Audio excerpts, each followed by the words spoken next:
30 जनवरी 2003 महाबलेश्वर में शिवसेना का सम्मेलन हो रहा था। शिव सैनिकों की भीड़ के बीच मंच पर आए राज ठाकरे। ऐलान किया, उद्धव ठाकरे शिवसेना के कार्यकारी अध्यक्ष होंगे। आने वाले समय में राज अपने इस फैसले को अपनी सबसे बड़ी गलती बताने वाले थे। राज अपने चाचा की ही तरह उग्र और जोशीले भाषण देते थे, जिसकी शिव सैनिकों को आदत थी, जबकि इसके उलट उद्धव शांत संगठन करता थे। ठाकरे के करीब रहने वालों को पता था कि उद्धव सेना प्रमुख के बेटे हैं, विरासत के स्वाभाविक दावेदार हैं, इसलिए एक समूह उनके आसपास हमेशा रहता था, जबकि राज स्वाभाविक तौर पर पार्टी में नंबर 2 के तौर पर उभर रहे थे। दोनों का अपना अपना स्टाइल ऑफ पॉलिटिक्स था, दोनों के अपने अपने गुट थे, अपने अपने समर्थक थे, दोनों एक दूसरे के पूरक हो सकते थे, एक संगठन के लिए तो दूसरा जनता के लिए। लेकिन महत्वाकांक्षाएं टकरा रही थी, जो धीरे धीरे सार्वजनिक होने लगी, और फिर दोनों की राहें ऐसी अलग हुई कि फिर 20 साल तक एक साथ न आए। उद्धव और राज महाराष्ट्र की राजनीति के दो धुर बन गए, लेकिन महाराष्ट्र की राजनीति में असंभव जैसा कुछ भी नहीं। तो सवाल ये है कि क्या है वो मुद्दा जो राज और उद्धव को एक साथ लेकर आ रहा है? क्या ये मिलाप महाराष्ट्र की राजनीति में भी प्रभावी होगा? इस पर बात करेंगे विस्तार से। साथ ही आपको बताएंगे कोलकाता के लॉ कॉलेज में हुए गैंग रेप के बारे में, जिसने पूरे देश को झकझोर कर रख दिया है। नमस्कार, मैं हूं भूपेंद्र सोनी और आप देखना शुरू कर चुके हैं हमारा डेली बुलेटिन खबर गांव समाचार। महाराष्ट्र के सरकारी स्कूलों में अब मराठी और अंग्रेजी के साथ साथ तीसरी भाषा के तौर पर हिंदी पढ़ाई जाएगी। पहले दो ही भाषाओं मराठी और अंग्रेजी को ही पढ़ाना अनिवार्य था। 16 अप्रैल 2025 को देवेंद्र फडणवीस के नेतृत्व वाली महाराष्ट्र सरकार ने हिंदी को तीसरी भाषा के तौर पर शामिल करने का फैसला किया। यह फैसला राष्ट्रीय शिक्षा नीति 2020 को लागू करने के तहत लिया गया, लेकिन यह फैसला राज्य के विपक्षी दलों को रास नहीं आया। जैसे ही आदेश आया, इस फैसले का विरोध शुरू हो गया। इसे मराठी पर हिंदी को थोपने वाला फैसला बताया गया। खास तौर पर शिवसेना यूबीटी के प्रमुख उद्धव ठाकरे और महाराष्ट्र नवनिर्माण सेना के प्रमुख राज ठाकरे इस फैसले से काफी नाराज दिखे। ठाकरे बंधुओं ने इस फैसले को मराठी पर हिंदी को थोपने और मराठी को कमजोर करने वाला बताया। मुख्यमंत्री फडणवीस ने अपने फैसले का बचाव किया, कहा कि हिंदी को मराठी की जगह पर नहीं लाया जा रहा। मराठी पहले से अनिवार्य है, वहीं आप हिंदी, तमिल, मलयालम या गुजराती के अलावा अन्य कोई भाषा नहीं ले सकते हैं। उन्होंने आगे कहा कि क्योंकि हिंदी भाषा के लिए शिक्षक उपलब्ध हैं, वहीं अन्य भाषाओं के मामले में शिक्षक उपलब्ध नहीं है। फडणवीस ने कहा कि मैं एक बात से हैरान हूं कि हम हिंदी जैसी भारतीय भाषाओं का विरोध करते हैं, लेकिन अंग्रेजी की प्रशंसा करते हैं। विपक्षी दलों के विरोध के बाद सरकार ने इस फैसले में एक संशोधन किया।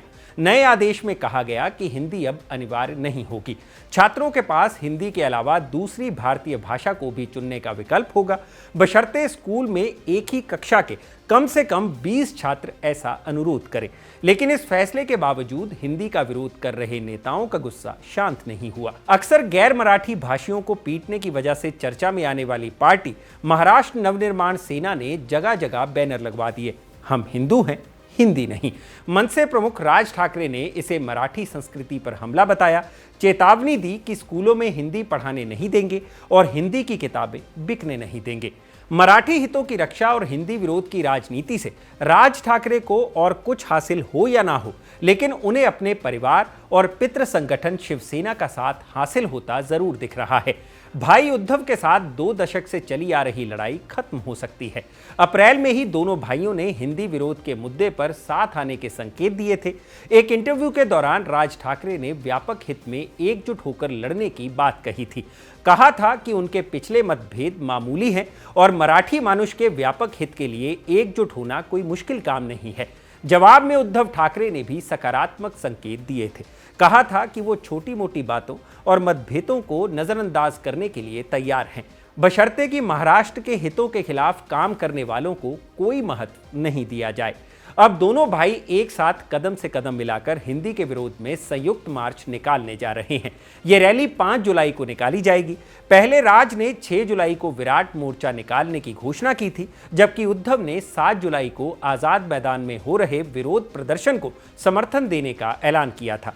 लेकिन अब 5 जुलाई को दोनों भाइयों ने मिलकर रैली निकालने की घोषणा की है। शिवसेना यूबीटी सांसद और प्रवक्ता संजय राउत ने एक्स पर एक पोस्ट में घोषणा की कि दोनों नेता अब सरकारी स्कूलों में हिंदी लागू किए जाने के खिलाफ एकजुट होकर विरोध प्रदर्शन करेंगे।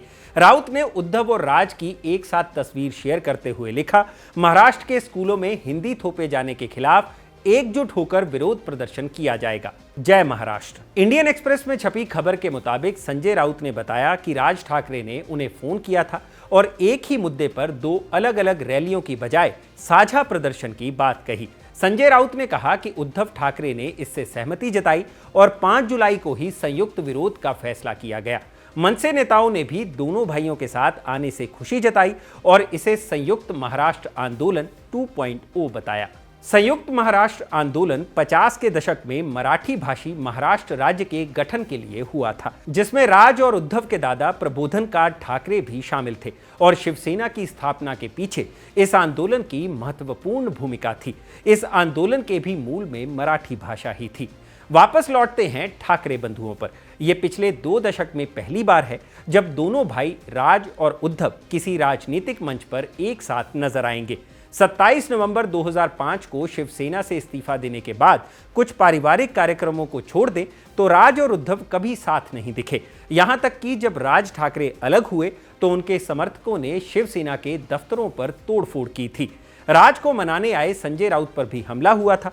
2006 की शुरुआत में राज ठाकरे ने अपनी नई पार्टी बनाई, महाराष्ट्र नवनिर्माण सेना। राज भी अपने चाचा बाल ठाकरे की ही राह पर चले। शुरू से ही वो उन्हीं की तरह हाव भाव और व्यक्तित्व और साथ ही राजनीति करते आ रहे हैं।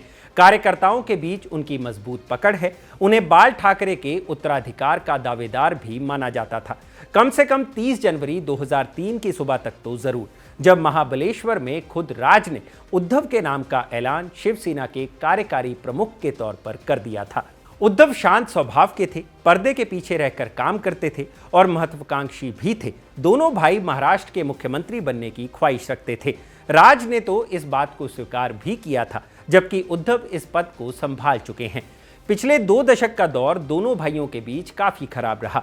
आपसी टकराव होता रहा, दोनों पार्टियों के कार्यकर्ता भिड़ते रहे। अब 20 साल बाद दोनों के साथ आने का ऐलान हुआ है।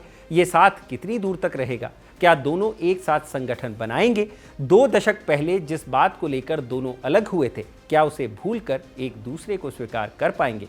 क्योंकि आज भले ही दोनों आपसी मतभेद को मामूली बता रहे हों, लंबे समय तक नौबत ऐसी रही कि कट्टर दुश्मन भी पानी मांग ले। लेकिन यह महाराष्ट्र की राजनीति है, यहाँ कुछ भी अंतिम नहीं। इस पर आपकी क्या राय है, हमें कमेंट बॉक्स में जरूर बताएं।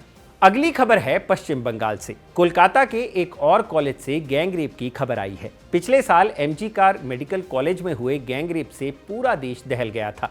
अब साउथ कोलकाता के एक लॉ कॉलेज में एक छात्रा के साथ गैंगरेप की खबर आई है। पुलिस ने फिलहाल 3 आरोपियों को गिरफ्तार किया है। उन्हें अलीपुर कोर्ट में पेश किया गया, जहां कोर्ट ने आरोपियों को 14 दिन की पुलिस रिमांड पर भेज दिया है। गैंगरेप के मुख्य आरोपी मोनोजीत मिश्रा को सत्ताधारी टीएमसी की स्टूडेंट यूनिट से जुड़ा बताया जा रहा है। पीड़िता ने आरोप लगाया कि मोनोजीत मिश्रा और उसके साथियों जैब अहमद और प्रमित मुखर्जी ने जबरन संबंध बनाने की कोशिश की। इनकार करने पर पिटाई की, कॉलेज के मेन गेट को बंद कर दिया, गार्ड रूम में ले जाकर रेप किया। इस पूरी घटना का वीडियो बनाया और उसे धमकाया भी। छूटने पर वो किसी तरह पुलिस के पास पहुंची, जिसके बाद पुलिस ने आरोपियों के खिलाफ कार्रवाई की। राष्ट्रीय महिला आयोग ने भी इस घटना का संज्ञान लिया है और कोलकाता पुलिस कमिश्नर को कड़ी कार्रवाई करने का निर्देश दिया है। साथ ही 3 दिन के भीतर रिपोर्ट भी सबमिट करने को कहा है।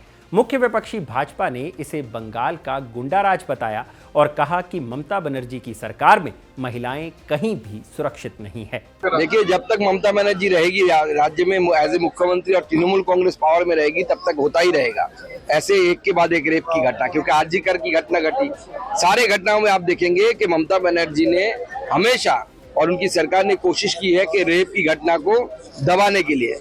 दबाने का काम जब तक एक एडमिनिस्ट्रेटिव हेड करता रहेगा आपकी स्टेट में, तो उस स्टेट में एडमिनिस्ट्रेशन क्या रहेगा, या एडमिनिस्ट्रेशन का डर जो गुंडा है, जो बदमाश है, जो रेपिस्ट है, उनके दिमाग में है ही नहीं डर। क्योंकि जानते हैं ममता बनर्जी उनकी पार्टी है बचाने के लिए। 3-4 लोगों को जो एक्यूज है पकड़ा गया, सारे तृणमूल से रिलेटेड है। तो तृणमूल तो मतलब खून, रेप, चोरी, इन तीनों में एक्सपर्ट है। वहीं दूसरी तरफ टीएमसी ने इस घटना की निंदा की है और कहा है कि पुलिस पूरी तत्परता के साथ अपना काम कर रही है। सभी आरोपी गिरफ्तार कर लिए गए हैं और कानून के हिसाब से उन्हें सजा मिलेगी। बीजेपी की ओर से आरोपियों की तस्वीर टीएमसी नेताओं के साथ शेयर किए जाने पर टीएमसी ने भी पलटवार किया और सोशल मीडिया पर बीजेपी नेताओं के साथ बनारस में रेप के आरोपियों, गुजरात में बिल्किस बानो के साथ रेप के आरोपियों और अन्य घटनाओं में रेप के आरोपियों के साथ उनकी तस्वीरें शेयर की। इस घटना और उस पर राजनीति, वार पलटवार के बारे में आपकी क्या राय है, हमें कमेंट बॉक्स में जरूर बताएं।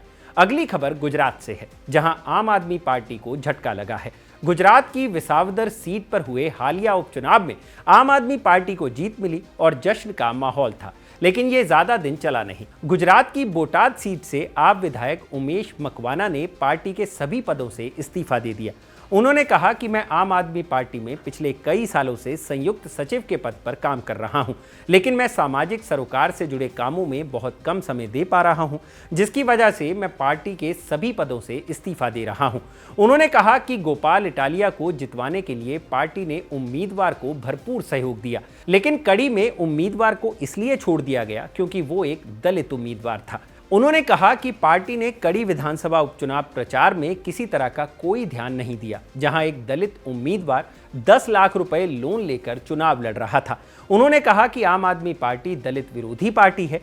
आप पार्टी को सिर्फ चुनाव में ही दलित याद आते हैं, उसके पहले नहीं। फिलहाल मकवाना ने अपने एमएलए पद को लेकर कुछ भी कहने से मना कर दिया है। उन्होंने कहा कि आने वाले समय में वो अपनी विधायकी पर फैसला लेंगे। हालांकि पार्टी छोड़ने से पहले ही आम आदमी पार्टी ने उन्हें पार्टी विरोधी गतिविधियों में शामिल होने का नोटिस दे दिया था। मकवाना 2020 में बीजेपी छोड़कर आम आदमी पार्टी में शामिल हो गए थे। लंबे समय तक उन्होंने भारतीय जनता पार्टी के साथ काम किया था। उनकी घर वापसी के कयास भी लगाए जा रहे हैं, लेकिन ऐसे में एक बात और की जा रही है कि गुजरात में आम आदमी पार्टी का एक विधायक बढ़ा तो एक विधायक के कम होने की आशंका है। आज के खबरगांव समाचार में इतना ही। यह खबरगांव समाचार लिखा था मेरे साथी गौरव श्यामा पांडे ने और इसे कैमरा के पीछे रिकॉर्ड किया है मेरे दोस्त आनंद ने। आप देख रहे हैं खबरगांव। शुक्रिया।